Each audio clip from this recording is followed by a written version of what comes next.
महाराष्ट्र विधानसभा के deputy speaker Narhari Zirwal अपनी ही सरकार के फैसले से कुछ ऐसा भड़के कि मंत्रालय की तीसरी मंजिल से ही छलांग लगा दी।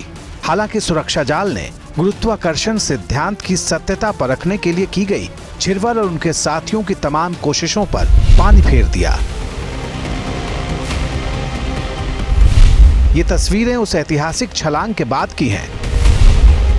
अजित पवार की पार्टी एनसीपी के नरहरी झिरवाल और उनकी ही पार्टी के हीरामन खोसकर समेत कई विधायक सेफ्टी नेट से मंत्रालय बिल्डिंग में सुरक्षित वापसी की जद्दोजहद कर रहे हैं। जो कुछ हुआ उसका एक एक फ्रेम कैमरे में कैद हो गया। मंत्रालय में चल रही कैबिनेट बैठक के दौरान हुए इस छलांग कांड के पीछे की वजह जान लीजिए।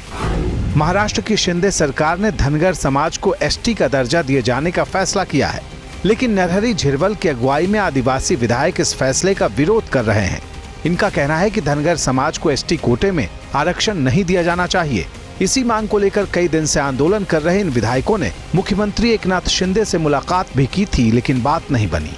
इसी से नाराज होकर नरहरी झिरवाल समेत कुछ आदिवासी विधायकों ने पहले नारे लगाए।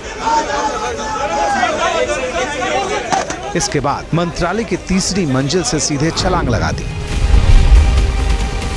बताते हैं कि इस वाकये के बाद पहले नरहरी झिरवाल का ब्लड प्रेशर बढ़ा, फिर अंतर कलह की बातें उड़ी तो महायुति का बीपी हाई हो गया और फायर फाइटिंग की कोशिशें भी शुरू हो गई।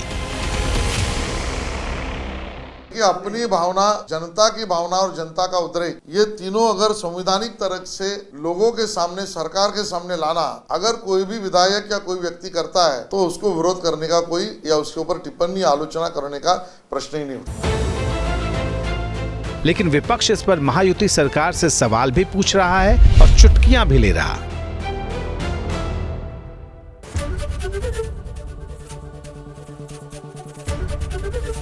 एबीपी गंगा, खबर आपकी, जुबान आपकी।